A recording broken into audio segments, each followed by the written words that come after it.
Hi, I'm Richie Zellen, and in this lesson I want to introduce you to a saxophone technique that John Coltrane used extensively to create his unique style of phrasing. After having said that, if you are a guitarist, which you most likely are, you're probably wondering how on earth a saxophone technique is going to benefit your playing. Well, stick around, because not only am I going to play you an excerpt of Coltrane using this technique, but I am going to show you exactly how we, as guitarists, can emulate it on our instrument to get that special post-bop sound.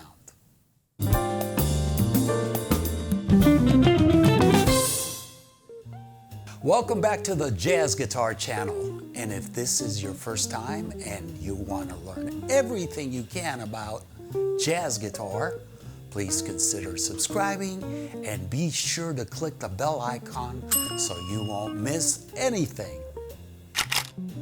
Coltrane used a specific saxophone technique during his phrasing, which became an important element of his sound.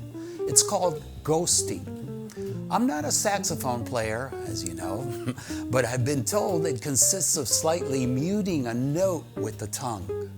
Now, Coltrane had a way of playing the same note twice and alternating between regular and ghosted blowing to create two different textures of the same pitch. It's almost like when we play a unison on two adjacent strings. The pitch may be the same, but there is a slight difference in the overall texture of each note due to the variance in the string gauge and intonation.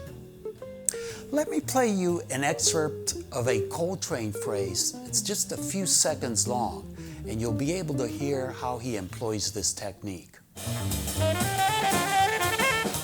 Now I'm going to play you the same phrase at half speed.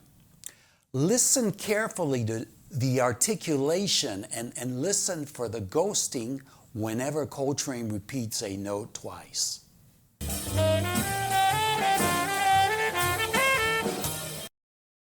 Now I'm going to show you how to emulate that same concept on guitar so you can add a whole new dimension to your phrasing.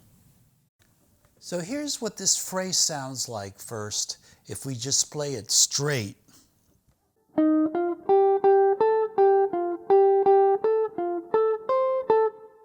Now listen to the difference when we play it legato and every repeated note is played on a different string.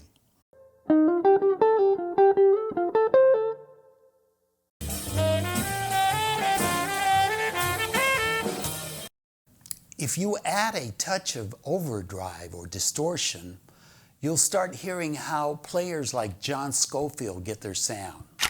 Before proceeding, I just want to add that one of the limitations that you might encounter is that we can only play this between the second and third string. And that's because here a 5-fret stretch is required to play a unison. On every other pair of adjacent strings, a 6-fret stretch is required. And it is possible if you quickly move your hand out of position, but it's not so easy at a fast tempo.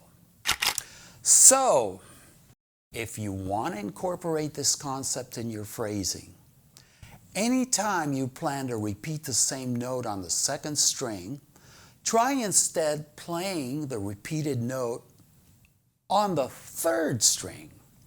Of course, you might have to adjust your fingering to make it possible. Let me give you some examples. Let me play a line here where I'm going to repeat some notes. I'll play it straight first.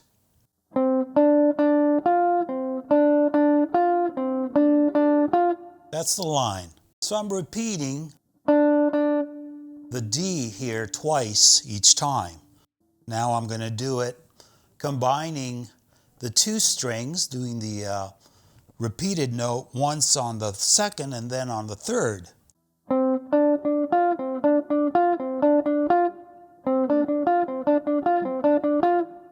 Let me show you another one here. Here it is straight.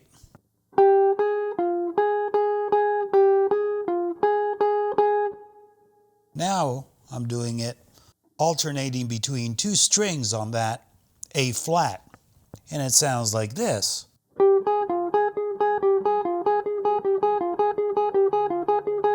Takes on a whole new dimension. One final one.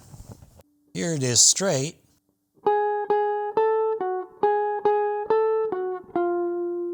And here it is combining the unison, the doubled note on two strings.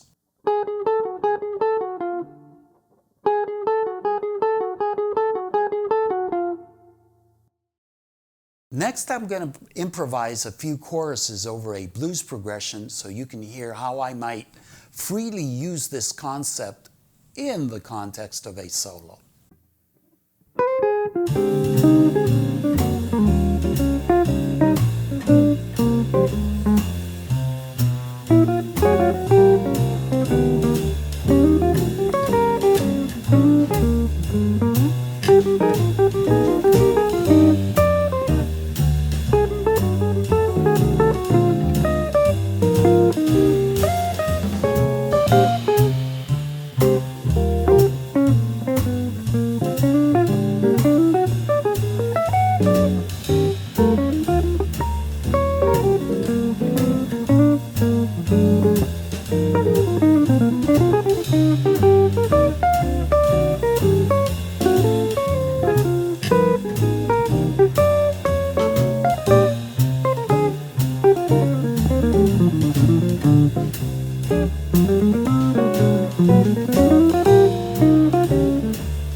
Earlier, I mentioned John Scofield among present guitarists who use this concept.